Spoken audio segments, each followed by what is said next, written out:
2016 Cumberland Commissioners Workshop Meeting. Please rise. I pledge allegiance to the flag of the United States of America and to the republic for which it stands, one nation, under God, indivisible, with liberty and justice for all. I'd like to call this meeting to order at 9 p.m. and open the floor for public comment. Hearing and seeing none, we move on to the agenda to item number 3. Call on Commissioner DiFilippo, Cindy Landis, and Sandy Geary for employee recognition procedures.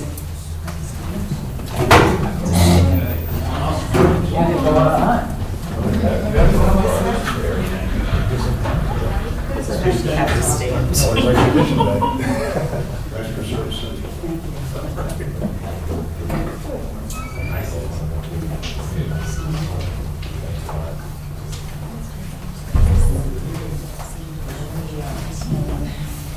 Okay, first of all, I'd like to congratulate Cynthia Landis for 20 years of service. She was hired in 1996 as a caseworker 2, case manager, was promoted in 2008 to caseworker supervisor.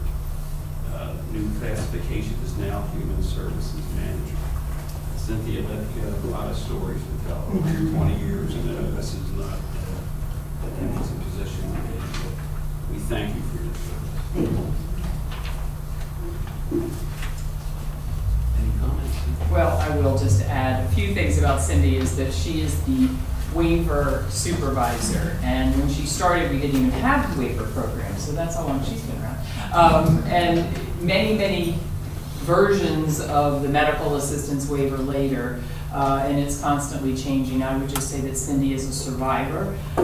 She is our go-to person with Office of Long-Term Living and their regs and trying to interpret what we are to be doing through the waiver. And there's lots of changes coming, so I hope she sticks around for 20 more. Congrats, Cindy. Thanks for showing up.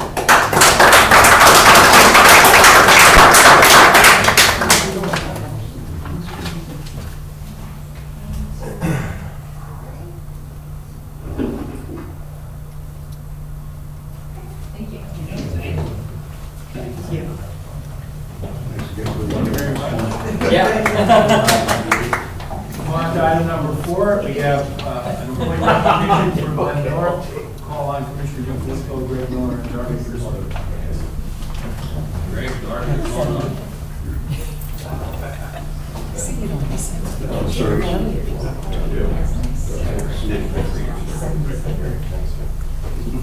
Okay, today, folks, Gregory Miller celebrates 30 years of service with the county. Greg was hired in 1986 as a probation officer in adult probation and was promoted to supervisor in 2009. Gregory, thank you very much for your years of service. Thank you. Thank you. You're welcome. Darby, have any comments? I do. This doesn't happen very often, so I do have a few comments. Sure. Many of you are aware that Greg developed our department's sexual offender program several years ago. At a time when many, myself included, chose to banish sexual offenders from the community, Greg had the foresight to realize that offenders would eventually be released to the community and developed a program for offenders based on evidence-based practices that established a balance of community protection, offender accountability, and treatment. Because of his efforts, 20 years later, the program still exists under his leadership and continues to help many offenders to be productive members of the community and preventing many people from becoming victims of sexual offending. So I'd like to thank you for all the contributions you give. Thank you for that.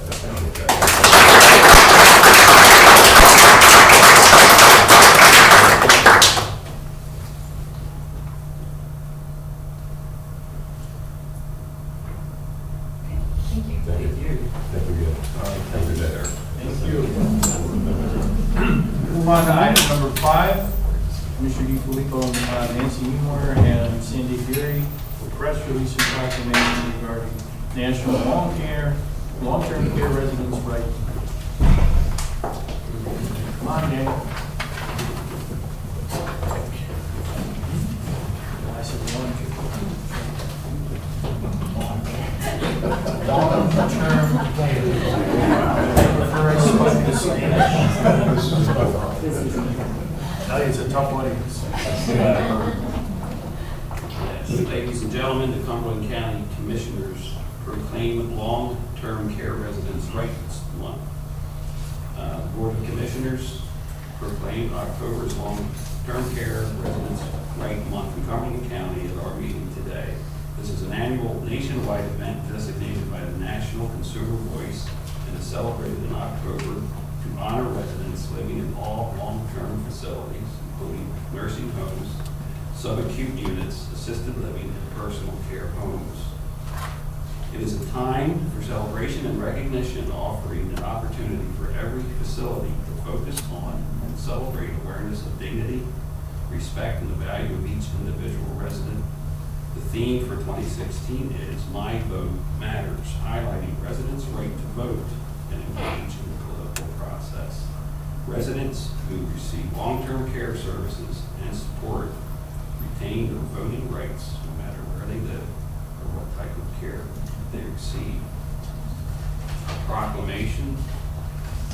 Now, therefore, as the Cumberland County Board of Commissioners hereby proclaims October 2016 is National Long-Term Care Residents' Right Month in the County of Cumberland, and encourages all citizens to join in these important optional observances adopted this 5th day of October 2016. Any comments? None prepared, but this is very important, and I want to thank the commissioners for acknowledging this as Resident Rights Month. Thank you. Sandy? Echoing, what's her name, Nancy's comments, yes. Thank you.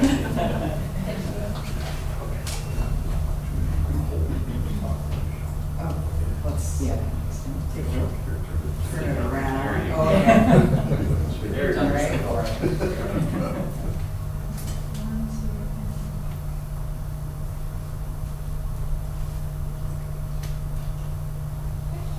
Okay, thank you. Thank you. Thank you, everybody. Thank you.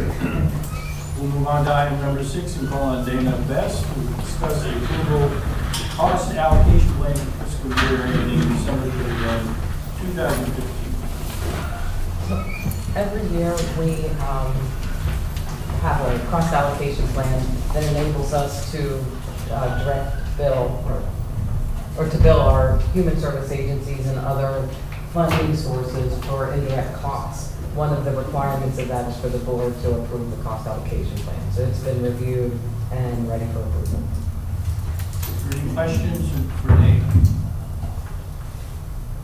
Thank you, Dana.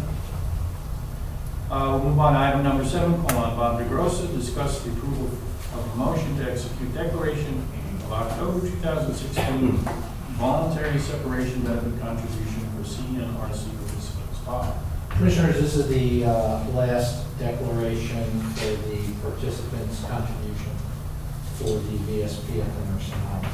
This individual completed their service in September, and as we are required to declare the contribution, this will close out the VSP for the nursing home. Are there any questions for Bob on this matter? All right, thanks, Bob. Let's see, we are moving on to item number 8. Is Kirk with us? Kirk, are you out there? On TV land. There you go. All right, so this is item number 8. Kirk is going to lead us through a discussion regarding the use of $92,000 from the Land Partnership Fund. Kirk. Sure. Commissioners, as you're aware, earlier this year we reallocated some of our Act 13 Marcellus Shale money over to our recycling and waste department to look at a potential e-cycling event. As you're aware, that didn't happen. So what we're asking for is reallocation of that funding back to the Land Partnerships Program. As we stand now, we don't believe that $92,000 is needed for any sort of recycling event, as we've looked really at all of our options and none of them have been fruitful to date. Are there any questions or comments for Kirk? Kirk, as we move that back to the Land Partnership Program, do we have applications pending, or are we going to be, essentially soliciting applications at this point? Yeah, Joe, we would be looking at soliciting applications. We've held off on opening the round because we weren't quite sure if the money would come back. If it does, talking with Stephanie, our recommendation would probably be maybe wait until 2017 if we have another round of Act 13 money that comes in, depending on how the board allocates that. Combine the $92,000 with any other money that you would wish to give to the program at that time, and do a round at that time so that it would match up with some DCNR grant cycles and other state cycles, and give us a larger pot that would allow for more meaningful projects. Are we up against any current state grant application cycles that, where this funding could actually, essentially be used, right now to draw down additional state funding? Not right now, Jim. As I talked to Steph again, if we did something in the January, February timeframe, I think then we could be putting our applications in, and the folks that we would choose to fund that could use our application as a match to the state programs that are typically due in like the June, July timeframe. Okay. So Kirk, there's no risk that we would lose any of these funds by not dispersing them sooner? No, Larry. There's no really limitation on how long we have to spend the funds. So it just makes sense to hold off and have one application round that coincides with some of the state programs as well.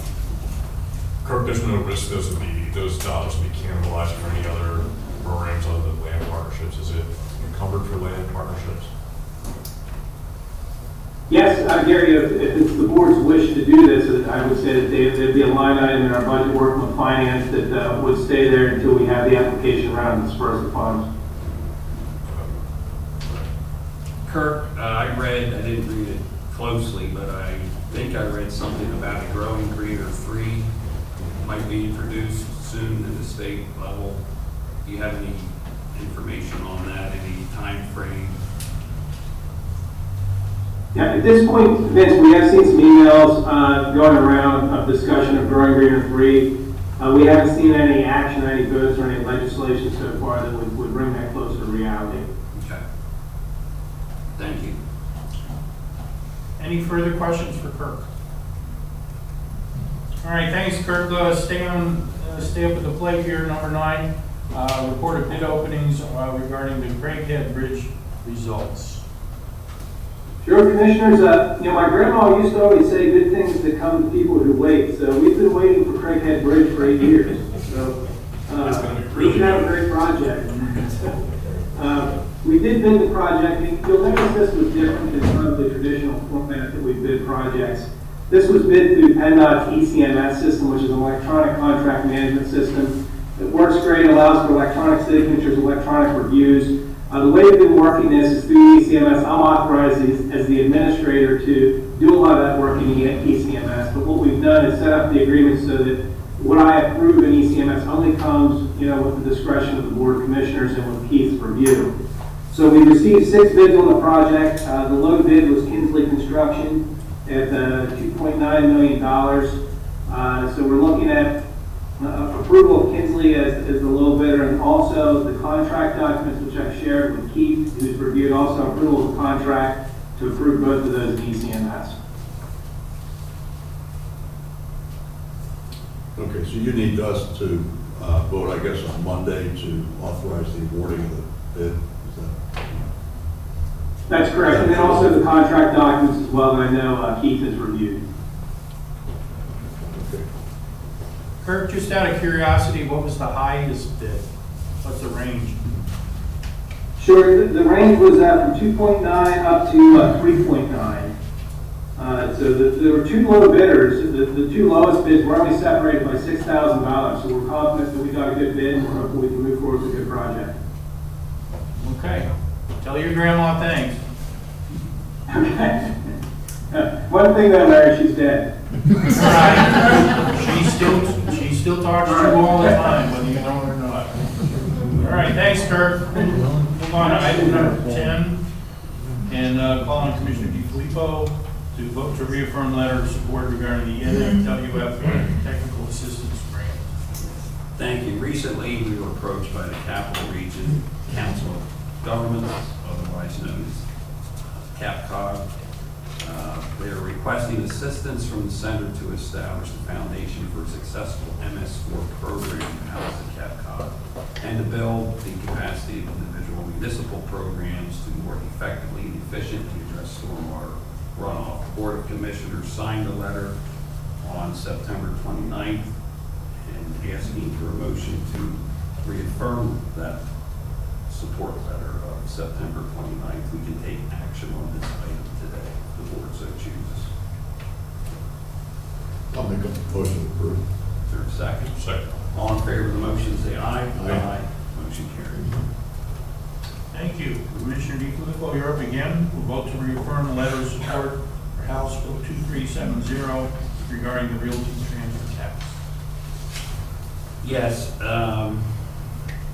this item was brought to our attention recently by our Open Space Greenway Coordinator, Steph Williams. Apparently, the Department of Revenue, well, there was some legislation, about conservation easements and the fact that they have been exempt from realty transfer tax. Somehow this got changed in a piece of legislation not long ago. There is legislation now to correct this. However, initially there was no retroactive date placed on the legislation. So our request is to our state legislators and our state senators is to support, I believe it's House Bill 2370 that will correct this matter so that those individuals who have received conservation easements can continue the practice where these events were exempt from realty transfer tax. The Board of Commissioners has signed, is in the process of signing letters to the state, our state reps and our state senators, and this would be a vote to reaffirm those letters of support. Mr. Chairman, just also would like to add that, essentially what happened here is conservation easement transactions previously were exempt from the real estate transfer tax. The legislature this year, with the passage of the budget and the revenue code bills that they passed, went to fix that to make sure, because there was a court ruling, that essentially raised the possibility that these real estate transfer transactions involving conservation easements would be subjected to the real estate transfer tax. The legislature, as part of their revenue raising bill this year, went to fix that to make the transactions exempt. However, there was a provision, as Commissioner DeFilippo mentioned, it needed to be made retroactive to the time of the court ruling. So there's bills currently in place. This was discussed, I believe, at one of our recent farmland preservation board meetings. We have about 10 farms in Cumberland County that could be potentially subjected to the real estate transfer tax. So we've asked our legislators in these letters to support this fix of the fix, if you will. And there is a House Bill 2370, as Mr. DeFilippo mentioned. There's also similar legislation in the Senate that actually has been co-sponsored by one of our senators, Senator Eichelberger. And we have asked in our communication that whether it's House Bill 2370, which is sponsored by Representative Maul, co-sponsored by Representative Bloom from Monk County, and or if it's a Senate bill moves, to try to fix this before the end of the current session. There are 6 days remaining in session for the Senate of Pennsylvania. So the important thing here is that both houses have to pass the same bill and get it to the governor, whether it's a House bill or whether it's a Senate bill. So we shall see how this all goes, but it is certainly something that shouldn't be difficult. But as a student of the legislature for over 30 decades, I've learned that nothing is ever easy. in the General Assembly. So we'll keep our fingers crossed. I'll make a motion to approve the reaffirmation of the letters of support for the legislation. Thank you. Is there a second? I'll second. Thank you. We have a motion second. All in favor, say aye. Aye. Aye. Motion carries. Thank you. We'll move on to contracts and grants with Sandy Wood. Thank you, Mary. Agenda items 12.1 A through C, which are existing contracts, contract extensions, or then additional contracts, costs or increases in the county. And they include the following departments: Aging and Community Services, Children and Youth Services, and MHIP agreements. Commissioner, do you have any questions or comments regarding any of these agreements?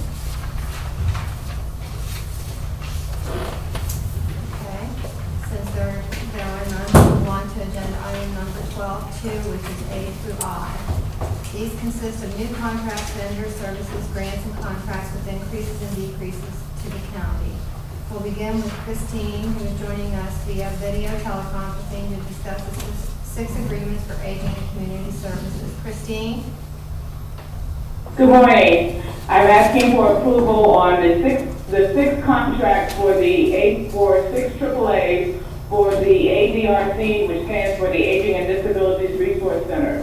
This is a pass-through. Cumberland County is the regional coordinator for these AAAs, so the state provides us with the money and then we have to send it to them. Doug Price is the regional coordinator who works with each of these AAAs to determine what their budget will be and that we stay within the funding that the state will provide. Are there any questions for Christine? Thank you, Christine. Thank you. Next, I'll call on myself from the Commissioner's Office to discuss the mailroom system presort program. Commissioners, I'd like to provide you with a little background about mailroom systems. Mailroom Systems has been one of Mid-Atlantic's leading outsourced mail management companies since 1973. They continually strive to give their customers excellent service through their experienced team and seamless operation from the time they pick up the mail to the time of delivery. In the last 5 to 6 years, there have been a lot of changes to the mailing standards of the United States Postal Service. A lot of distribution centers have closed because they couldn't keep up with required conditions for mailing and the technology to work hand in hand with the U.S. Postal Service. That's what makes mailroom systems unique. They do possess the capability to do the work and have the technology to perform the work necessary to provide services to a lot of different companies. They currently have 9 distribution centers with 2 postal workers stationed at each one of their distribution centers for oversight, providing accountability with the services they offer. They are totally computerized and have the technology required to provide a seamless operation from the time they pick up the mail to the time of delivery. The mailroom system pre-sort program allows us to take a pre-sort discount on 1, 2, and 3 ounce pieces of mail as well as handwritten mail, as noted in your handout that I had provided to you yesterday, and I also provided you a hard copy today.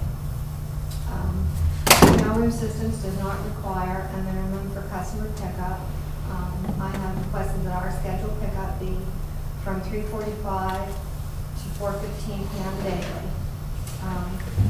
They do have a fleet of delivery vehicles and use straight trucks as well as controlled and secured vans. They're driven by trained, uniformed drivers to ensure the safety and security of our mail. And their internal delivery control procedures mean that our mail is brought directly inside to an internal loading bay for drop-off. These quality assurance practices enable mailing systems to provide us with the highest possible level of service to the county. With that information, I had asked Brian Wilson to provide me with references. He provided me with 6 county references, which I have also provided to you. With Cookville County, Lycoming, Lebanon, Lackawanna, Luzerne, and Cardin. I did have the opportunity to speak to the deputy chief clerks in each one of those counties, as well as the mailroom attendants. And they all are very pleased with mailroom systems services. They do pick up the mail on time and delivery. They've not had any problems or issues with them. And They like them better than the other pre-sort companies because they said they provide more services. Then I have provided you with a historical price from the long sheet from 2011 to 2015 that shows what our total average of mailroom costs are per year. And there's also an average per month and per day.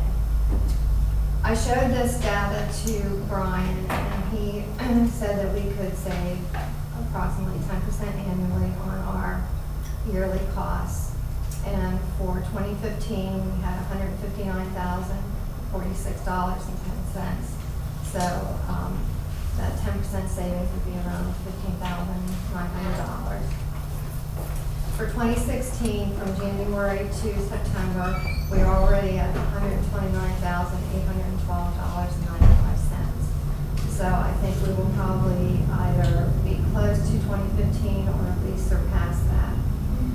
So based on the amount of savings that we can attain and to apply the cost saving measures, I have asked Brian to prepare a contract for us, which is a one-year contract with the county being able to get out of the contract in 90 days with a 30-day written prior notice.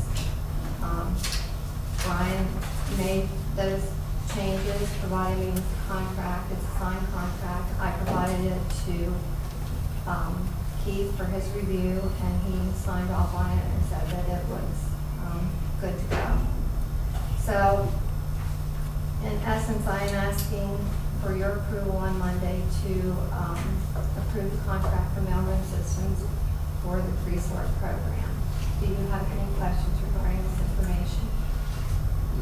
Sandy, who's currently providing the service for us? We don't have. We don't have the we don't pre-sort have- service. no. I decided to start off with the first class mail, just to make sure that we don't have any issues with that. And then we will move on to flats, which will give us even more savings. And the cost savings come as a result of what again? The cost savings are normally 10%, and this mailroom system sheet that I have provided to you shows you what our metered rate is currently for 1, 2, and 3 ounces, and what our savings per piece would be. So we would no longer have the metered system downstairs? Yes, we would. Okay. This is all metered. This is, we have already put this into our postage machine. So is it the savings comes from what we pay currently take to the post office versus what we're looking for this new agreement? That's correct. Okay. And the other thing is there is a slight fee for this service, which is $50, which would be $600 annually, and that is for maintenance of their vehicles, because they have a fleet of vehicles that they have to maintain. So it's $50. Correct. In other words, we're currently paying the post office for this. We're for currently the paying sort. a higher rate for our postage. We're paying retail. We're paying like a retail Okay. amount. This is a discounted rate. Sandy, we're saving 10% roughly of the numbers that you have accumulated here. Yes, So for 2016, it would be about $13,000. today, yes. Okay, so, but I guess I don't understand. If we're saving $13,000, what is the cost for us to hire these folks to do this? $50. $50. Yeah, they're paid by the United States Postal Service, Got it. and we pay the $50 for their maintenance on their vehicles. Got it. And whenever I spoke to the references that they had provided, I wanted to make sure that he was charging $50 to everybody. And they do pay $50, and with the amount of cost savings that they realize, they don't have an issue with it. Will this save any of our staff any time versus what's behind the scenes thing? No, well, no, not really. She still has to run the mail through the postage machine. The work process all stays the same, it's just the Correct. savings, right? That's correct. So So for an investment of $600, we're going to save about at least $13,000. Yes, and that's just till September, so, Yeah. you know, it could be around 15, could be 17,000. I think that's a pretty good deal. Yeah, I just, so this is not something that needs to be bid because it's a service? No, I talked to Keith about that, and anything under $10,000 does not have to be put out on bid. However, I did talk to Capital Presort and Pitney Bowes. They were unable to accommodate our pickup time. Our pickup time of our mail that needs to go out needs to be anywhere from 3:45 to 4:15. Now, it doesn't appear that with the amount of mail that we have, that we're ever going to reach this, but what happens, it says here, mailroom systems do not require daily minimum for customer pickup. The company does require customers to have a monthly average postage spend of $5,000 or more, or 8,000 pieces monthly. I mean, we're well over that. Yes. But my question is, what happens if we would somehow go below the 8,000 pieces? I can ask Brian that. We didn't discuss that part, but I can ask him that and get back to you prior to Monday. Okay, that sounds good. Well, yeah, I mean, it sounds like a no-brainer to me, so thank you. You're That's good. welcome. Thank you.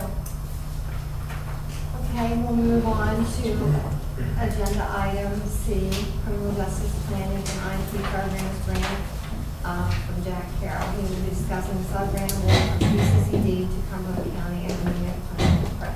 Jack? You're a tough act to find. I don't have $13,000 in savings to show Don't even speak, Joe. I'm pinch hitting for Rebecca Finke this morning, and the point of this agenda item is to ask the Commissioner's approval to receive a grant award from the Pennsylvania Commission on Crime and Delinquency for our intermediate punishment program. We sought your approval in the spring when we submitted our application. It's an ongoing funding source. In years past, we used to have to apply every year. Now they've moved to a cycle where you apply for funds and you get a grant for a 2-year period. There's no county match required for this. This funds a range of programs earmarked for criminal justice offenders who have substance abuse issues. We identify the non-violent offenders, and we try to combine a variety of intermediate punishment sanctions with drug and alcohol treatment as an alternative to simply jailing them for a longer period of time. And so we use all the levels of substance abuse treatment and combine them with work release, electronic monitoring, house arrest, all those different alternative sentencing options. So the amount that we requested was $375,000 per year, or a total of $750,000 for the 2-year period. What they have granted us is a little bit less than that, $361,000 and $310 per year for a 2-year total of $722,620. We're still happy with that because it's an increase of about $31,000 over what we received last year. The funding goes for funding staff. There are the full-time equivalent of 2 1/4 probation officers whose salaries and benefits are picked up with this grant funding stream. And those are probation officers who are dedicated to providing the intensive supervision that is needed for folks that are part of this intermediate punishment program. There is some funding for drug testing. That's another integral part of the program. If folks are in the community, we're drug testing them on a regular and random basis to make sure that they're adhering to their probation plan. And then the balance, about 50% of the funding, is to cover the cost of various forms of drug and alcohol treatment. and case management services. Jack, you mentioned this year's an increase over the previous cycle. Has that been a consistent trend line? Has it been upward or is that? No, that's really varied. We had the opportunity at the end of last fiscal year, they contacted us and said, can you use more money? And we could. And so we got a little bit more last year, but it gave us the cue that there was an opportunity. If there are other counties that don't use their allocation, then they can be redistributed. And what we've done is we've expanded our intermediate punishment program for DUI offenders.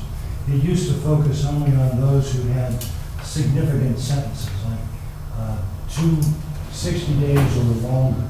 But we've recognized an opportunity that we could use it also for folks with the lighter sentences, particularly in combining that with an expansion of the electronic monitoring. Of course, that electronic monitoring relies on probation staff and these drug testing assistants.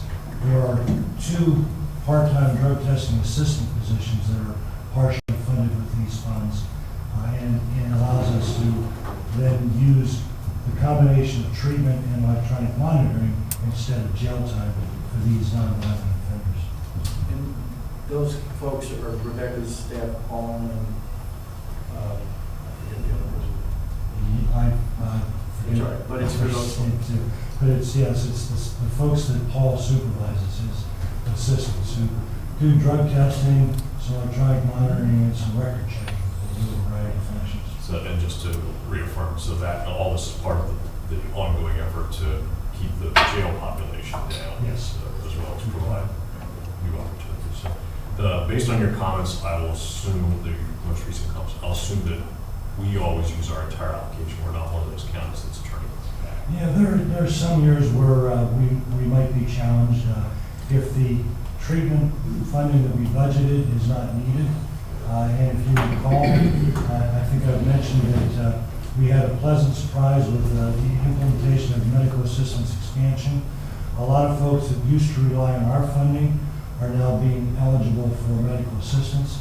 We have, while there's no county match written into this grant, we do write in an anticipated match of about $40,000 in treatment funds that is picked up by Perform Care, the behavioral health managed care company for our area, because of that.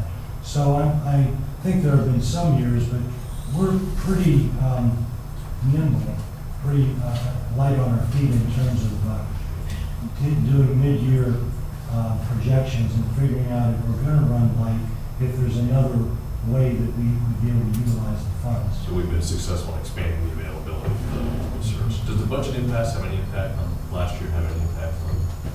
It did. It kept us in limbo for a while, but then it was ultimately approved. So That's helpful. the budget impasse actually, and the ultimate budget, I think is why we didn't get the $375,000 per year that we requested, because the amount that was finally approved in the state budget was less than they anticipated. And so PCCD, unlike some of the other state agencies, has some flexibility to carry over funds between fiscal years. But they didn't have as much money as they thought that they were going to have. So Jack, unless my math skills have really, really deteriorated, I don't think you need to apologize when you come to the board with $360,000 per year revenue. I mean, just But very it's not a savings. It's very cheap. Well, revenue. Thank you, Yeah, John. Thank you very much. Yeah, the only thing I would say, at one point you made a comment about we can't use the funds or we don't have a need for the funds. And I know that you didn't mean that.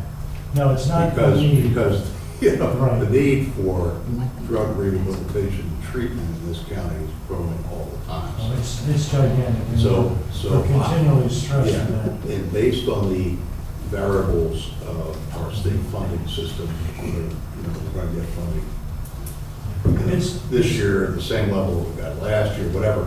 I appreciate your comments about remaining nimble, because, you know, my hope is that we're going to take advantage and expand the availability of necessary rehabilitation and treatment with every dollar we got. Yeah, I agree, and thank you for that clarification, because I certainly don't want to give the mistaken impression that we have more treatment money than we need, because it's just the opposite.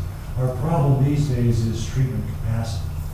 It's finding open detox beds or rehab beds when somebody needs to be placed.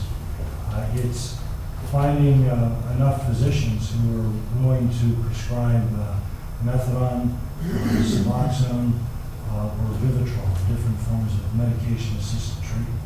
So that's kind of where we're focusing some attention right now. One other question I'll ask is, I was reading an article about them. I guess the state is in the process of setting up these, I don't know what they're called, treatment centers. Centers of Excellence for Opioid Use Disorders. There's about 50 of them initially statewide. 45. Okay, but there's. None in Cumberland County. Not yet, but is there, there's going to be more in the future, I believe, right? At least Well, I think the only thing that's going to happen this fiscal year are the 45.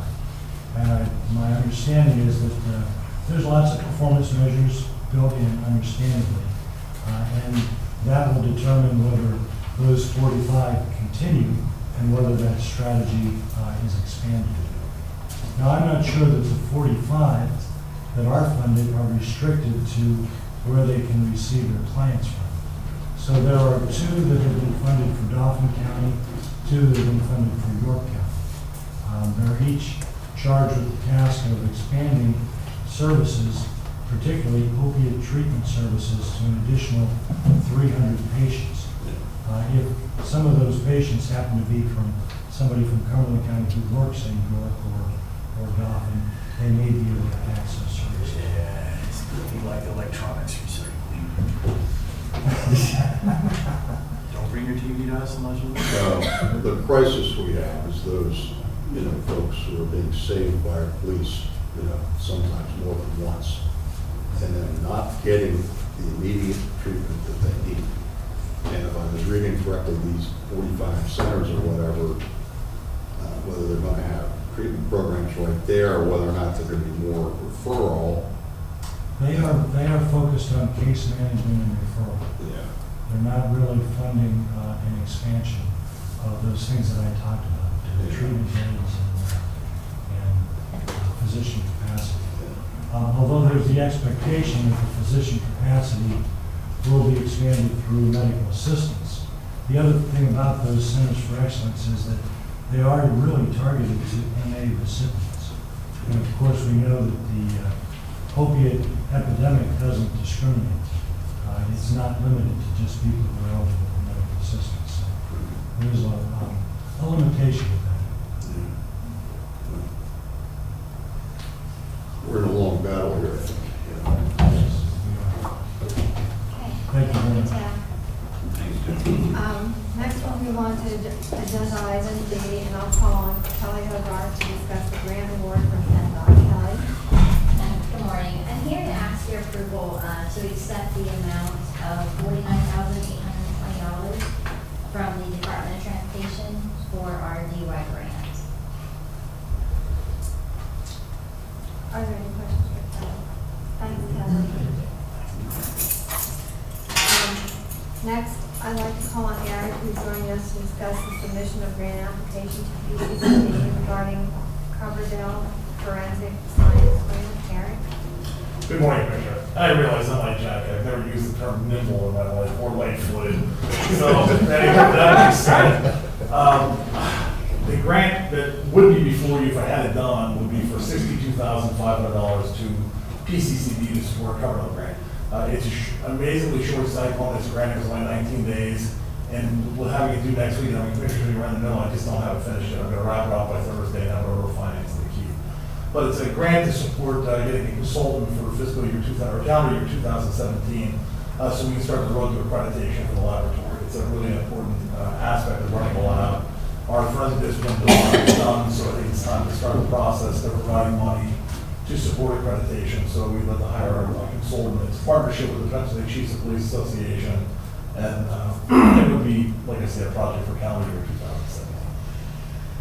2017. And it'll be done on Monday, Friday. So assuming that Keith finishes the review and gives us his blessing, then a decision could be, final blessing could be made on Monday. Sure, that's fine. It's due the 17th of PCC. And that's why we're doing this slightly, you're right. It was just really this last week, I couldn't get it done and have it all squared away to finance to Keith and to you by today, so we get it done. Are there any questions for that? Thanks, How Eric. much is the grant again? 62,000, I'm asking for $62,500. No match. Sounds good. Thanks, Eric. We've got more people coming before us to give us money. You organize it. Sandy got the ball rolling. Next, I'd like to call on Beth to discuss the grants agreement. Beth? Come on in, you're not here, huh? It's gonna cost us. The permanent annual support renewal is up.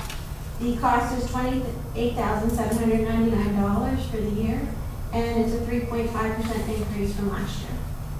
How did they justify the 3.5? They don't. Every year it goes up at least 3%. This year went up 3.5%. Last year it went up 4%. So. Beth, you're breaking the chain here. No, I'm sorry. 4% is usually about average for services like those. So in their finance office, they take the CPI, multiply it by 2.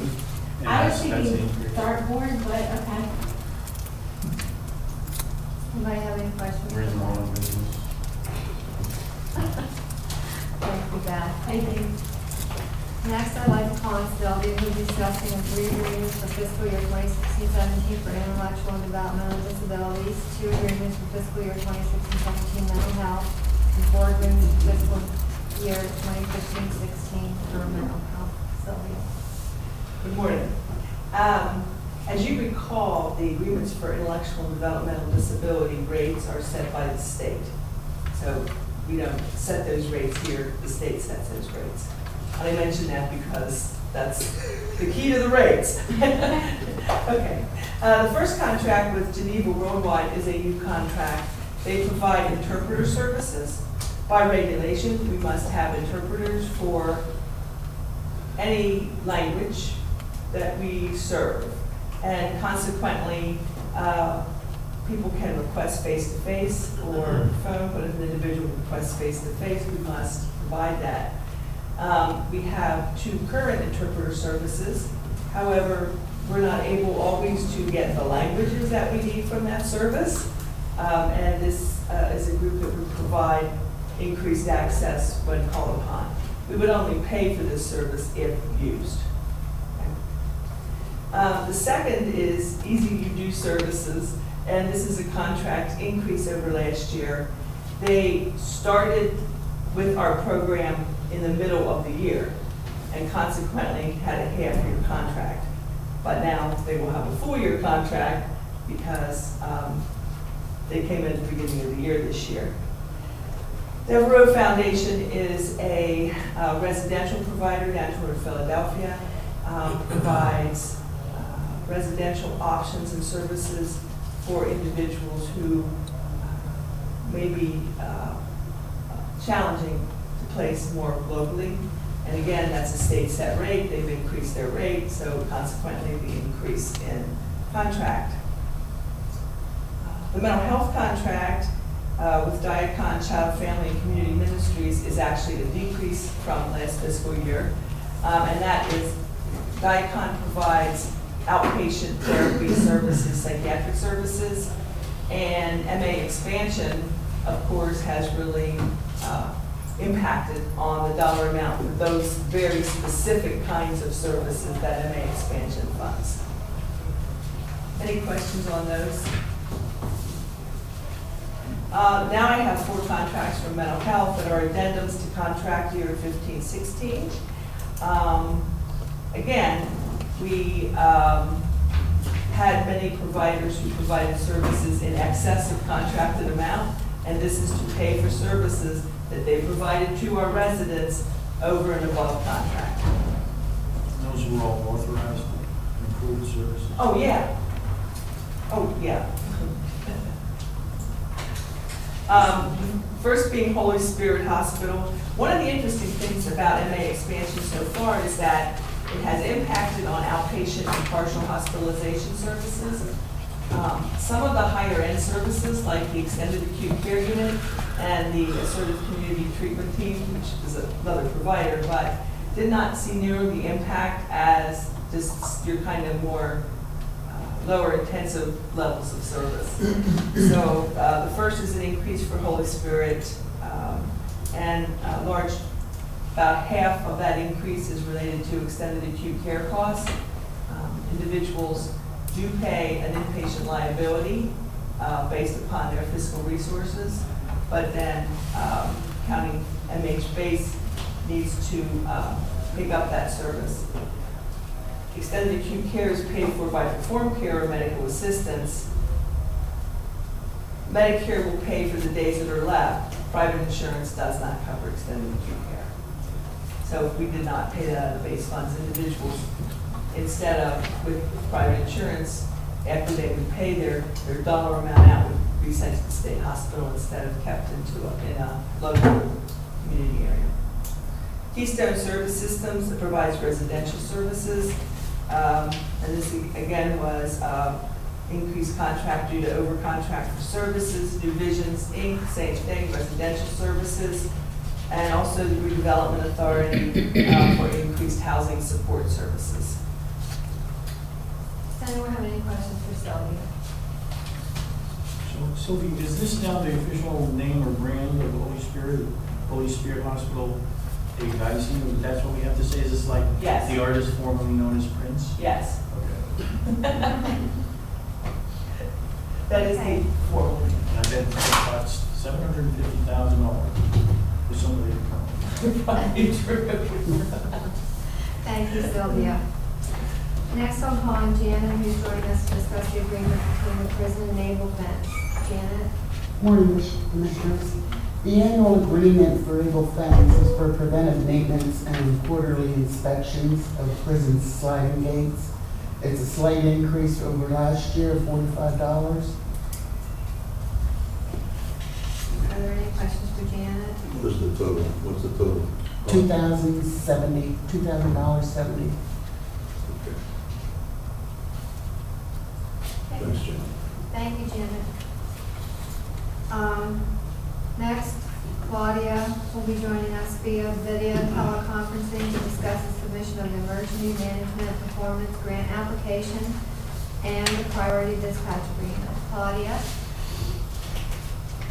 Good morning. We have two things on the agenda. First, Public Safety is requesting your signature on a grant agreement between Cumberland County and the Pennsylvania Emergency Management Agency, known as FEMA, for the federal fiscal year 16 Emergency Management Performance Grant, known as EMPG, in the amount of $99,945. This is Homeland Security funding that was applied for by FEMA and passed through to Cumberland County as a reimbursable grant program that provides the sub-grantee up to 50% of the salary and benefits identified in the grant agreement. The federal fiscal year 16 EMPG grant covers from October 1st, 2015 to September 30th, 2016, last week. The Homeland Security funding was not approved by FEMA until late July of 16, then had to go through changes and reviews by FEMA, Legal Attorney General, and the Office of the General Counsel before being approved and sent to the counties.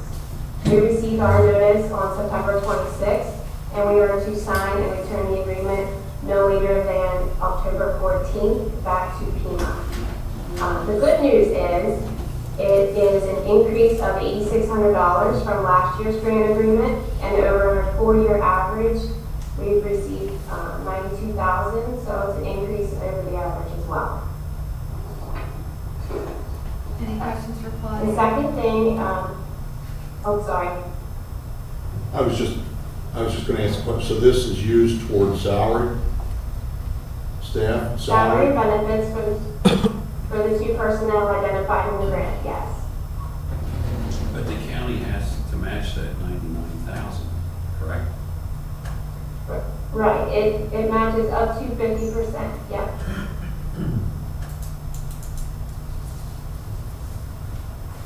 Are these staff positions that we had in any event?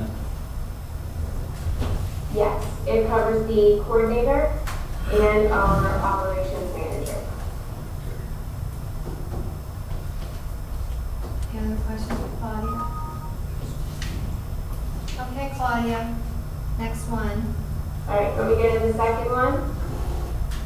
Yes. The second one is public safety seeking your approval of the 5-year maintenance agreement with Priority Dispatch in the amount of $48,552. Since 1993, our communications center has utilized Priority Dispatching for all medical dispatching calls, originally with a paper card set. It was created by Dr. Jeff Clausen, and what it is, a dispatcher has a scripted set of questions for any medical emergency that comes in, and it also has pre-arrival instructions for them to give to the caller until the first responders arrive. Through early detection of priority responses, agencies like ours experience faster times to dispatch and more efficient resource allocations. The medical priority dispatch system has been in use for over 35 years, and we have had it for 23 years. It has frequent and substantial updates, and although ours has transitioned to the software known as ProQA, we do maintain the printed card sets in the event that our CAD system would go down and interface no longer would work. The contract also covers our AWFLA software, which is the performance management and quality assurance software that interfaces with the set of questionings. It allows our quality assurance supervisor to go through and track measurable performance goals for the communications center, and allows each call to be reviewed in detail that eventually will reach the quality improvement. The agreement before you is $12,138 per year. However, we negotiated with the vendor, and by engaging in a 5-year agreement, they will give us a 20% discount. So for the 5-year total, it would be $48,552, which is a savings of $12,138. Are there any questions for Claudia? Thank you, Claudia. Right, thanks. Go ahead, Larry. Thank you, Sandy. Move on to item 13, discussion of capital projects request, which bring up Mark Adams from IMTO, who has 2 quotes. Good morning, Commissioners. The first capital project request is for our computer life cycle. In the fall, we will be replacing 92 computers across 20 different departments. Every year we replace about 1/5 of our computers. They're on a 5-year life cycle, so after the end of 5 years we have to replace them. The cost for that is $101,662.89. It's all budgeted, correct? Yes. Any questions for Mark on that? Yeah, just, I think for Vince's benefit, previously, up until a couple of years ago, we were replacing computers once every 3 years, right? Correct. We started with every 3 years, then we moved to every 4 years, and I think when I took over the director spot, we went to 5 years. In addition, we're taking anything that's a public use or a shared computer, and we're extending those a couple more years down the road. So these are primary replacement for standard users that are working every day and using them efficiently. Yeah, I think we were looking at, making sure that, we discussed this before, that actually, these computers are at the end of their cycle and that we're using them for as long as possible. Right. And the ones that are able to work a little bit longer or be used a little bit longer are probably not as high quality machines as we want for our users. So we put those as public terminals or shared devices for people that are just using email or doing lookup screens down at public locations. So we are using them and redistributing those to be used in other locations. Any other questions from Mark on that one? Okay. Second one is a request for some network equipment. We have a need for 3 switches to support the security camera project for the sheriffs.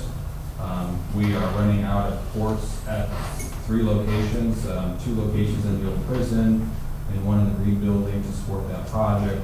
So we're looking to purchase 3 new switches. A couple of the older switches in those locations will be reallocated again to other locations to help the expansion of security cameras in those locations as well. The cost for those switches are $18,959.02. Or if there's 3 switches being requested. Correct. Why are they so expensive? They're 48 ports each for 48 network devices. They are about $8,000 or $9,000 a piece. It does come with warranty as well as part of that. So it's warranted up through, I think, the end of 2018. Thank you. And Mark, are some of our facilities more surveillance intensive than others? Yes, so we're putting some down. Wouldn't know about the project itself. That would be a Brian Ward question. But we're putting more, I believe, down at the old prison. There's going to be some expansion down in juvenile probation, those types of areas. Okay, and the old prisons were the forensic lab. Correct. There's a lot of. Yes. Thank you. Any questions for Mark on the switches? Thank you, Mark. Let's move on to item 14. We'll call on Lynette via video teleconferencing about the bank resolution for guest fund check signers for CNRC. Lynette. Yes, Commissioners. What I have brought before you this morning is the new bank resolution for our guest fund account at F&M F&M Trust. This is for the guest fund, and we are simply adding the new administrator. We're also adding the new accountant, as well as removing one of the names for a recent resignation. Other than that, the remaining check signers are the same. Any questions?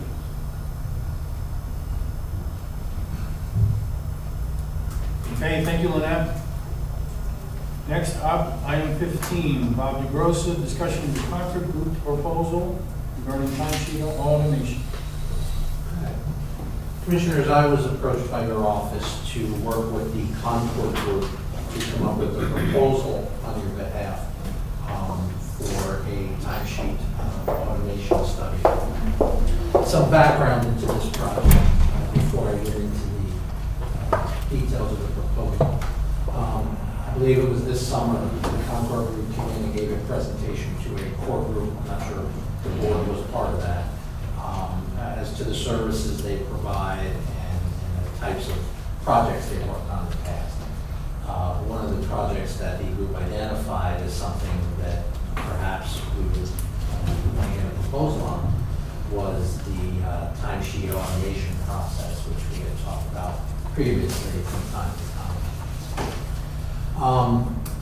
So your office approached our office, as that is a function of the controller's office, and asked for us to work with to meet with the Concord Group and describe the process, what's involved, and so that they could formulate a proposal. So as for the process itself that we're talking about, we're talking about the automation of the timekeeping process. We currently have automated timekeeping in all of our 24/7 jobs. That is utilizing the Cronus timekeeping system.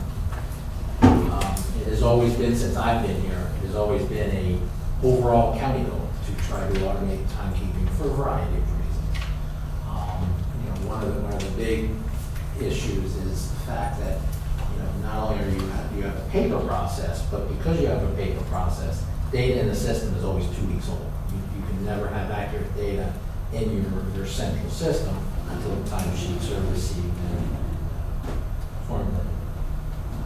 So it's always been a mutual interest of both parties, both offices, yours and ours, to develop a countywide approach to this. Amongst the major issue has always been the cost benefit. Where would the justifications be for that? Initially, internally, we have several times updated throughout the years, come up with our estimate of what the hard costs would be. What would be the true dollar savings, in terms of paper elimination, items like that. But, in terms of the process itself and how to go about doing this, the hows and whats we already know. We already know how this has to be done, what needs to be done. We've done it with the prison 3 years ago and 911, I think, a couple of years ago, where we took them from a paper timesheet basis and added them onto our Cronus timekeeping system. So, in terms of what the scope of the study would be, unlike other projects that this group may have worked on, where they're coming in and basically looking at a paper-intensive process, we already have the process down of how we would go about it, what we would need to do. So in terms of the meeting, Beth from ERP and myself met with Concord Group. We sat down, we identified our process to them, how the timesheet process works. What we've done in the past in terms of other departments we've automated. And we also identified all the stakeholders involved. Again, it's more than just departments who are doing timesheets and the office that receives the timesheets. You also have, as I mentioned before, the offices that can rely on data that's accurate and current now. HR is probably a big player there. And essentially what the Concord Group has set out to do is develop a proposal to identify what they consider to be all cost savings, which would be hard savings and any efficiency savings that can be gained in terms of having instant access to all the data, items like that. Again, I was brought on and asked to facilitate the development of the proposal, and if a agreement moves forward, to work with the group on this specific item on behalf of the commissioners, again, due to the involvement and the responsibilities of the Controller's Office inherent in the county code. The proposal has been reviewed by our solicitor. I believe it was put in your package for your review. My comments on the proposal, having done a couple of these in my prior life, the approach that they want to go about doing this in terms of what they would look at, how they would develop whatever cost efficiencies, savings they could come up with. I mean, it seems like a sound approach to me. I did communicate back to the vendor that I did not agree with the manpower that they estimate to be involved in that. They basically said it is what it is. Now, what they have come to agreement with me on, and this is also something that Solicitor Brenneman had commented on. The proposal you have before you reads as a fixed price contract, but it is not a fixed price contract, and they confirm it is not. What they intend to have is a not to exceed contract, and what they have listed in the proposal is the manpower that they listed is their estimate of what the manpower is. They have said it will be a not to exceed agreement. It will actually be based on the actual time they spend billed at a daily per diem rate. I did clarify that any administrative or customary business expenses, travel, hotel, if they plan on staying here, are already included in that fee. What I did tell them is, I spoke to the gentleman yesterday, we do require them to alter the price language to make that clear on all perspectives. They were out yesterday. He said he wouldn't be back to the office till tomorrow. He was hoping he'd get me a revised contract, but he said at the latest tomorrow. So I will have that tomorrow. I will forward it to Keith for his review. And that will be the agreement that if the commissioners choose to accept, will be before you on Monday with those changes. So again, that is the proposal based on the meeting we had that they identified as what they can do. Beth, you've been involved, given that this ultimately involves Kronos. Do you have any comments? Bob pretty much covered it all. It sounds like they've done this before. Good resource. And thank you. Keith, any comments? No. Okay. So Bob, we will have a new document, a revised document that clearly reflects that it is not to exceed. And having read the original, I tell you that it reads like fixed price to me. It's not to exceed. It will clarify that the time is based on actuals, and they will also give us the detailed billing that shows, the number of days that was spent. So assuming that all comes in time for review, it could be acted on Monday if the commissioners are so disposed. Correct. Follow up with a question. You mentioned about in your analysis the difference between what the manpower needs their site versus what your experience tells you. How significant a difference are we talking? 5%, 25%? In my estimation, I think, their proposal says 14 days. I have a hard time going past 7. That's just my personal experience. They also have a approach to this where they have 2 people on site. In my opinion, I'm not sure 2 people is necessary, but that's their approach. You're paying for both.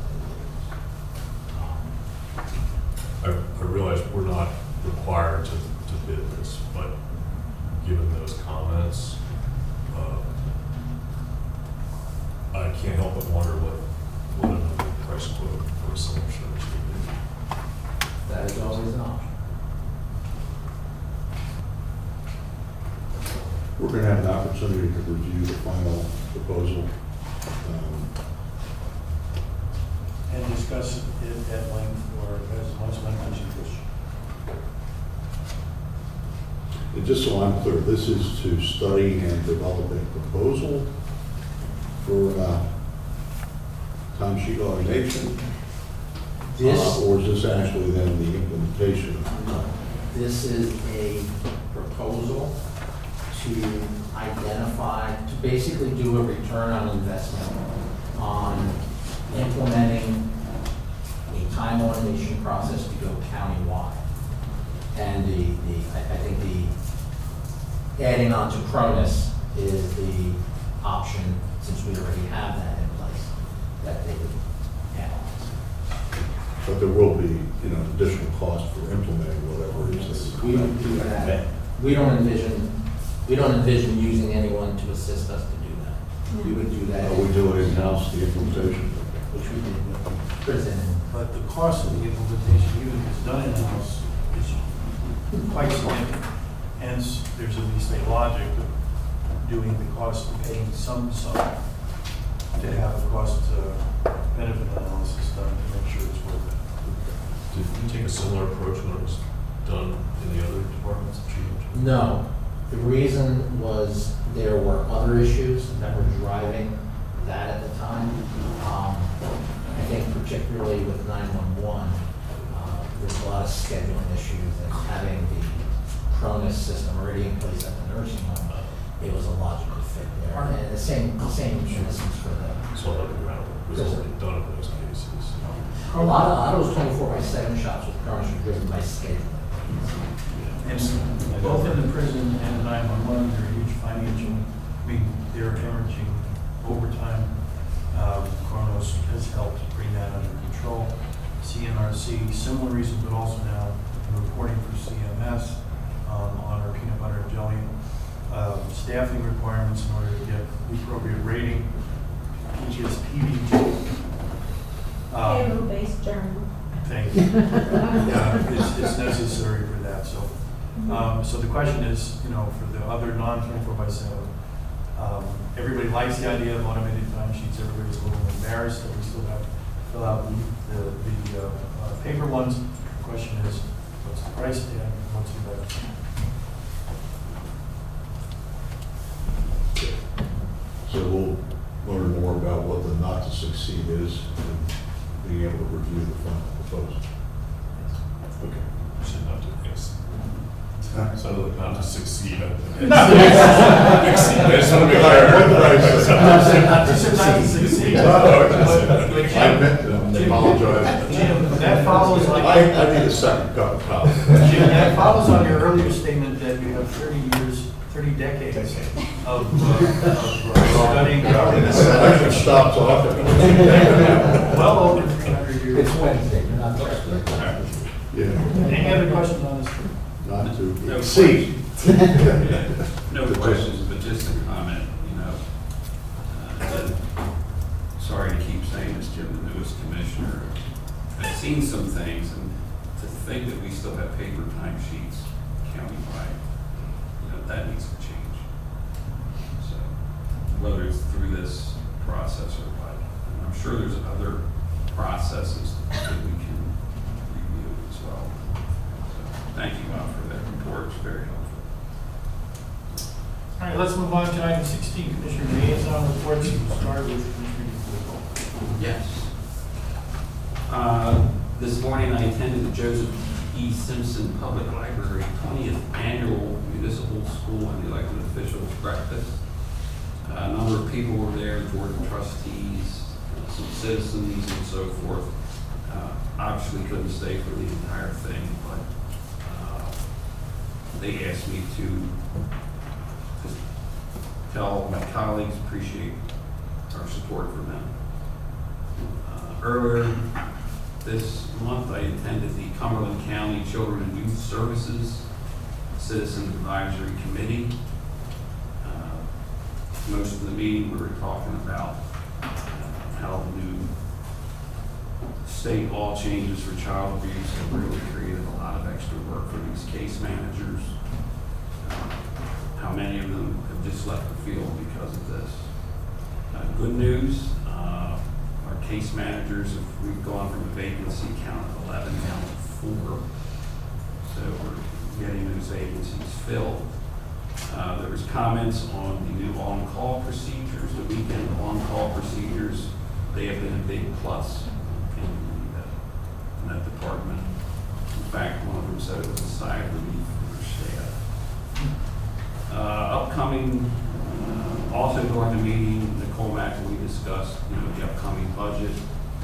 There will be a request for some additional clerical support because there's been an increase of data entry due to the increase in caseloads. And a lot of their caseworkers are doing the data entry themselves, and it's keeping them away from the primary purpose of their job.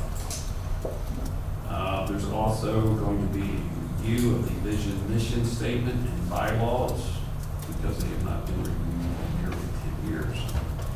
And that's it for me. Questions for Chairman DeFilippo? Commissioner Herzler. Okay, well, since I missed the last workshop because it conflicted with the quarterly meeting of the 911 Advisory Board, I'll try to get my colleagues caught up on some of my liaison reports. The Aging Advisory Board met on Friday, September 16th, and there was a review with our volunteer advisory board members of the wide range of services for our seniors that are provided by our county's Office of Aging. In addition, there was a significant discussion led by our Aging Office's new director, Sandy Guerrieri, with respect to the upcoming entrance into managed care and community health choices, the goal of which is aimed at ensuring that within the framework of available resources that Pennsylvania's rapidly expanding and growing older adult population receives the services they need and where and when they want and need them, which is going to be a challenge certainly going forward. Managed care organizations will be the coordinators of such services for older Pennsylvanians in the future. Starting in the southwest part of the state next year, the southeast part of Pennsylvania in 2018, and here in central Pennsylvania and elsewhere beginning in July of 2019. Now, as part of this, the 52 area agencies on aging in the state, including ours here in Cumberland County, are working in partnership with one another to create a collaborative nonprofit corporation for the MCOs to consider including in their provider networks.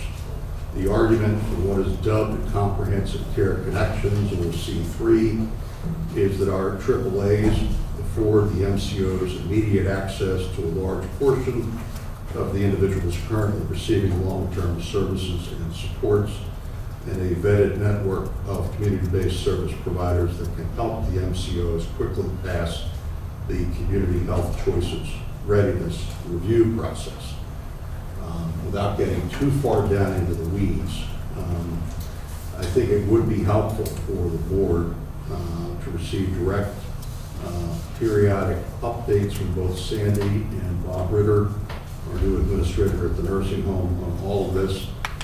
Pennsylvania is embarking here on a whole new world for the delivery of important services for our seniors in need, including nursing home care. And I think it's going to be important for us to stay abreast of the developments as they occur and be prepared to stand up for our seniors if this new course doesn't meet the expectations as advertised, providing real choices to our seniors in effectively and efficiently meeting their legitimate needs. As I reported at the recent Public Safety Review Team meeting, I attended the September 22nd quarterly meeting of the statewide 911 Advisory Board. And while I won't rehash all of what I reported before, the good news is that the latest projections show the first full year of the new $1.65 per device 911 fee is on track to generate a little more than what was projected when the law passed, a total of $316 million statewide for 2016. That's about $125 million more annually than what was provided by the fee structure in place prior to Act 12 of 2015. Additionally, PEMA is working toward final approval of grants for interconnectivity and consolidation projects throughout the state, including the South Central Task Force microwave network upgrade that we are a part of. The advisory board also voted to recommend that some of the funds be set aside for GIS, which is how emergency calls are expected to be delivered with next generation 911. And from what I understand, with plans for the state to assume responsibility for GIS flyovers at a basic level of imagery, this could save our county about $125,000 every time the updated mapping becomes necessary. The Harrisburg Area Transportation Study Coordinating Committee, HATS, met Friday, September 23rd. The big news for Cumberland County is that construction of the $19.5 million I-81 widening project to 3 lanes in both directions between 581, the 581 interchange and Route 114 is getting underway with the hope that it could be entirely completed sometime before the end of next year, but by 2018 at the latest. Now, because of all the traffic, during this project, this is a complicated and complex project. PennDOT plans to maintain 2 levels of travel in both directions during the daylight hours, but overnight travel from 9 p.m. to 6 a.m. May be restricted to a single lane in one or both directions. A temporary on-ramp will be built between routes 114 and northbound I-81. This is prep work for carrying vehicles when traffic patterns are shifted next year to accommodate the major construction work in the median area. In addition, 6 emergency pull-off areas will be built, 3 in each direction in preparation for next year's traffic shift. All in all, and although this is a relatively small section, we're only talking about 2 or 3 miles of I-81, but it is a very heavily traveled artery, as we're all aware. So our advice to motorists should be over the next year on I-81, especially in this area, to slow down, drive safely, be patient and cautious as we should be at all times. In other news from HATS, the project was let May 19th, and notice to proceed was granted August 12. It appears that the physical work on constructing the long-awaited Cumberland Valley Rail Trail pedestrian bridge over Oglesang Road, connecting Shippensburg Township Park with the borough and Shippensburg University will not occur now until next year. As we've become accustomed to on occasion, sometimes the wheels at PennDOT become clogged with molasses. And so the good news, though, is that the project is still on. It's just, it won't be done until sometime next year. The Conservation District Board met Tuesday evening, September 27th, and the district staff inspection of farms in the county to ensure compliance with erosion control and manure management requirements gets underway in the coming month. Actually, that we were right at that month. It's going to start this month. This is all aimed at meeting mandates from the EPA with respect to improving the water quality of the Chesapeake Bay. 430 letters were mailed to farmers in our county, notifying them of the multi-year inspection program, and it's expected that 50 farms will be inspected annually. Although I was not able to attend the September 14 meeting of the county's Agricultural Land Preservation Board, we are all aware now, and my colleagues are also in receipt of the board's recommendation that we consider a county allocation of $1 million for farmland preservation in the 2017 program. At their August meeting, based on staff information that was provided and discussion as to the ultimate goal of our farmland preservation effort in the county, the board settled in on a recommended goal of preserving 50% of the county's prime soil farmland over the next 20 years. And I believe that that's one of the reasons, for their recommendation in terms of the level of funding they're requesting starting in 2017. And this was a goal recommended by our dedicated volunteers in the county's Farmland Preservation Board, and I think it deserves, in my opinion, to be taken seriously. Of course, it's now up to us to weigh this request and the priority that farmland preservation is in our county, along with the many other priorities that together we have in the past and will establish. Finally, I have a request from the Farmland Preservation Board. They have, there's a number of folks whose terms expire at the end of this year, and the board is requesting the reappointment of Diane Stammy, Adam Dellinger, and Denny McCullough. And if there's no objections, I would like to make that motion at Monday's meeting to reappoint these individuals to new 3-year terms that would run through December 31, 2019. And in addition to that, we have a request from the Conservation District for the appointment of a staff person, Lori Grace, to represent us on the Capital Area Resource Conservation Development Council. And I will also make that recommendation for appointment at Monday's meeting if there's no objections by my colleagues. So that's all. Any questions for Commissioner Hurlster? I do have a question, and I guess maybe a comment as well. Jim, you mentioned about the new construction for I-81. And we've had a lot of discussion with this board regarding the potential for cable barriers. Yeah.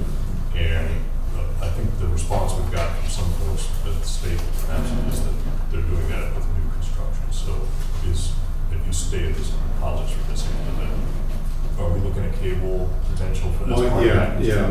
My understanding, and again, actually this was based on a news article that I read relative to this project, is that there are going to be cable median barriers installed on that 2 or 3 mile section as part of that project. So, but of course that's only one small section of I-80,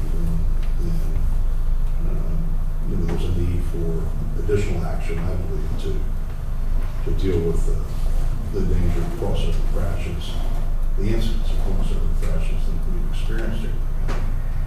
So we'll look at it as maybe a seeding. Once they put it in place, there'll be more of an obligation to extend that as well. Do we know, is that going to be early in the project or late? It seems, from a layman's standpoint, it'd be great to have that in place while the construction's going on, and you obviously have an elevated level of danger, potential danger. So do we know if that's early or late? I don't know, Gary. And I haven't really had a chance to really take a close look at the lane shifts, et cetera, that are going to occur. I know most of the work, I guess, is going to occur in the median.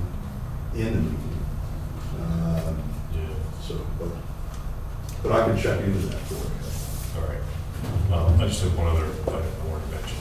You mentioned about the reappointments for the Ag Preservation Board, and I did send an email, I believe, yesterday, asking about the length of terms. And in general, over the last few years, we've had a pretty concerted effort to bring some new folks, and we have had some new folks come in on that board. But some of those, at least one of those reappointments, has been there for 14 years. And I don't intend to object to it, but I would like the board to revisit the idea that occasionally boards do need some turnover. I think the time would be very right considering this. You mentioned about the goal that's been set by that board in terms of percentage, 50%. That is also, I know that's been stated to us in a letter. There's no formal plan surrounding that. There's obviously more planning that needs to come from that board before we adopt something, which we've adopted nothing at this point.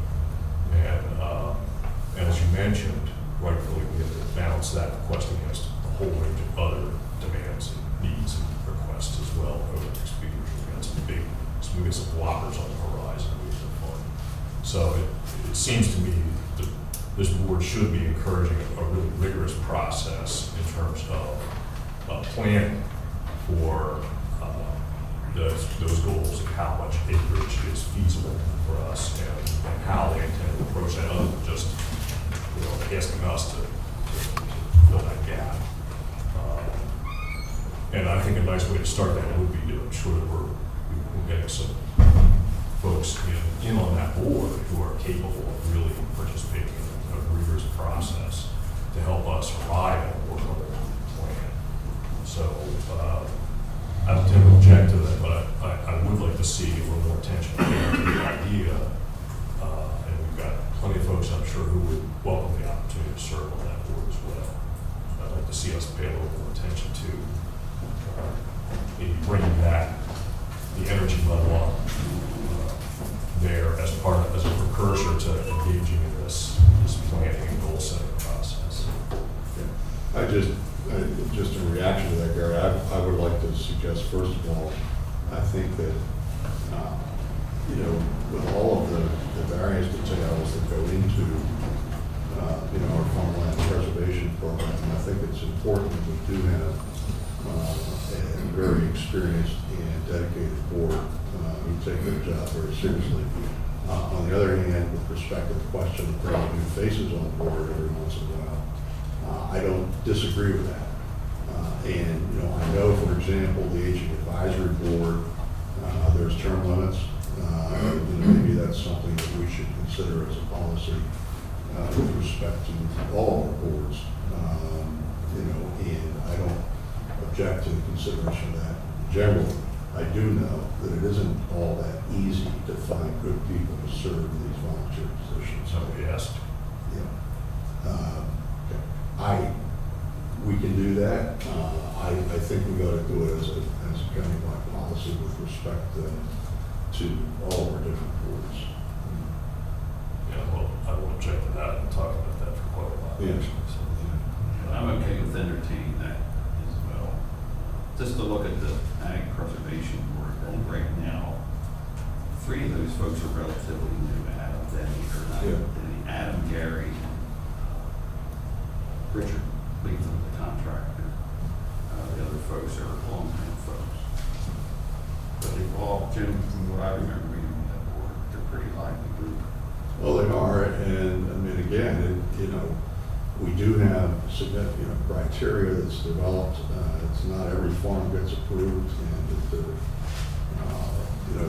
a lot of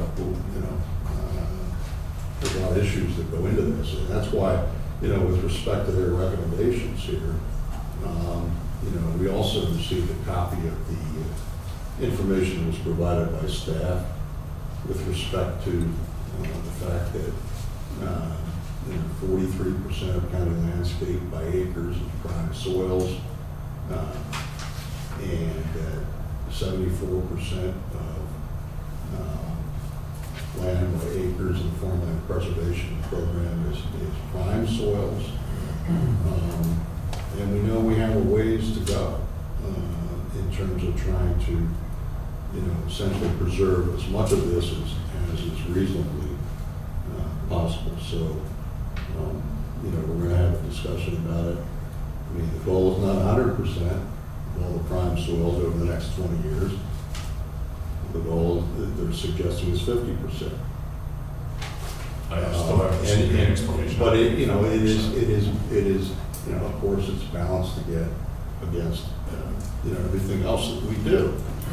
But there was a request made as to what is our goal, and really at the end of the day, it comes down to us to determine what exactly that goal is. Any other questions, comments, from Commissioner Herzl? Thank you. Commissioner Eichelberger.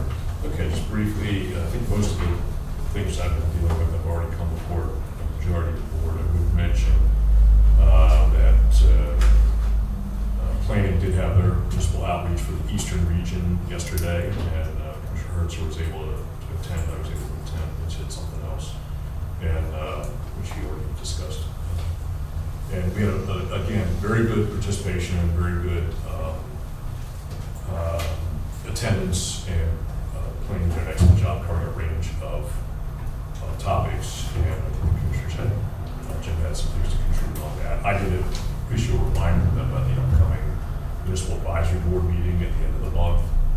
They said to pass that along to their municipal partners. We'd like to get the attendance back up. That's another opportunity for us to interact with the municipal level on key issues that we all have shared interest in, shared governance, because Pennsylvania has between its counties and municipalities. So we can continue to really build on that municipal relationship that's been a priority for quite a number of years now. So that was a good session. The Western session, I guess, is coming up. I don't have the date on that, but you guys received the emails on that as well. So let's see, Sylvia was in and already spoke about the contracts on the NHID side. Just did want to mention that the Mental Illness Awareness Week observances continue, and there was the candlelight vigil at the Perry County Courthouse on Sunday. I was not there, but I understand they received quite a bit of nice media attention as well, which helps with the purpose of raising awareness.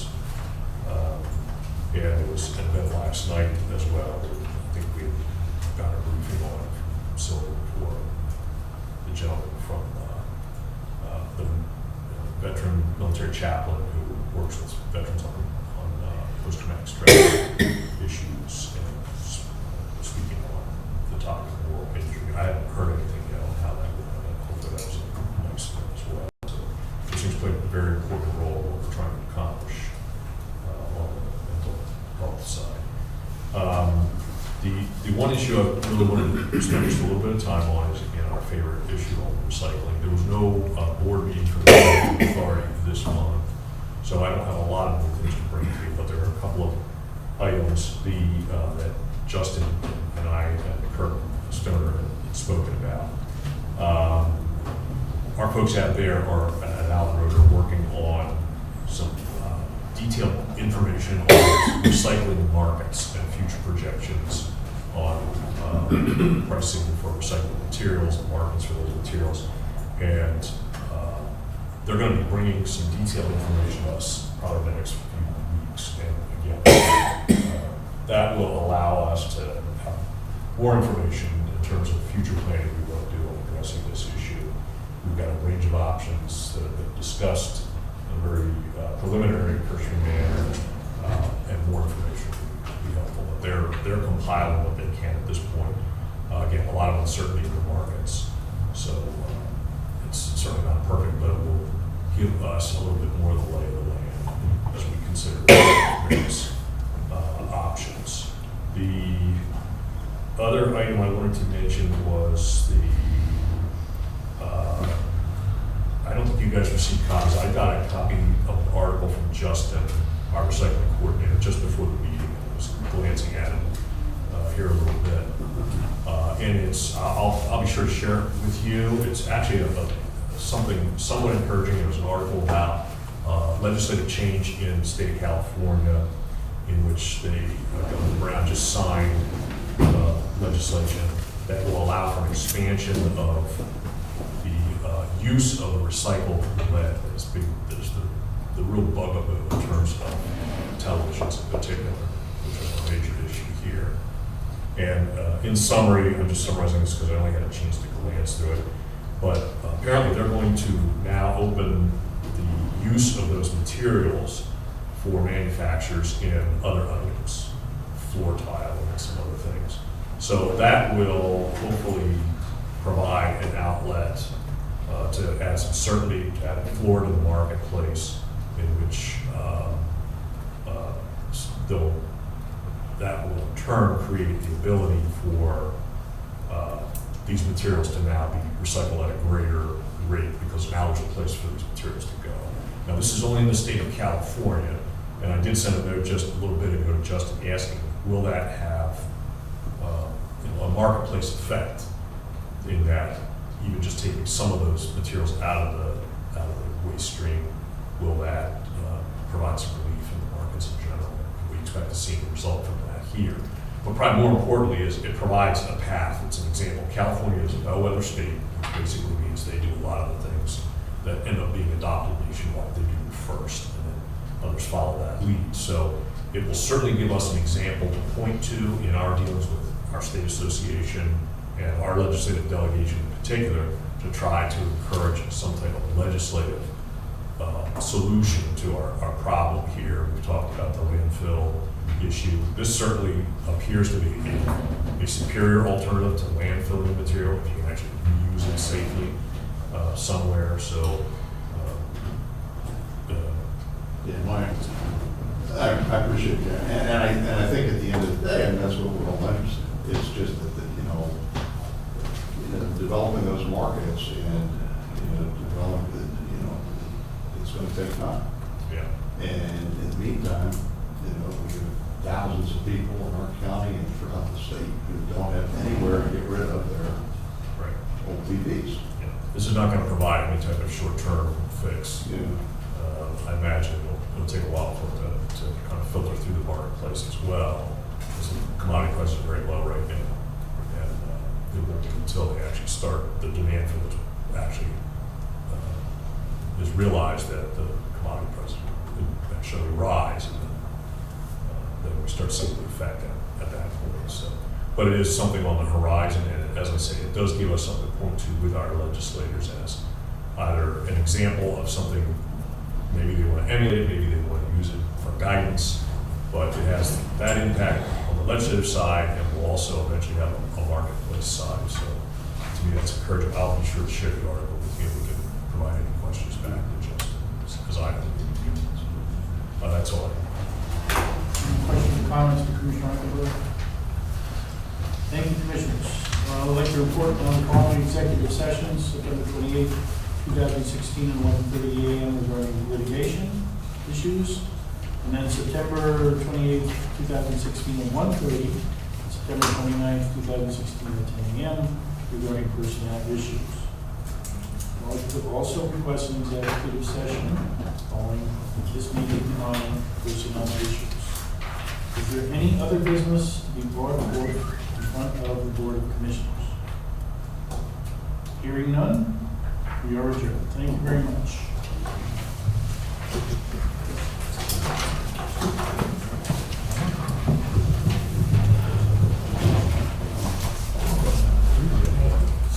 That's it.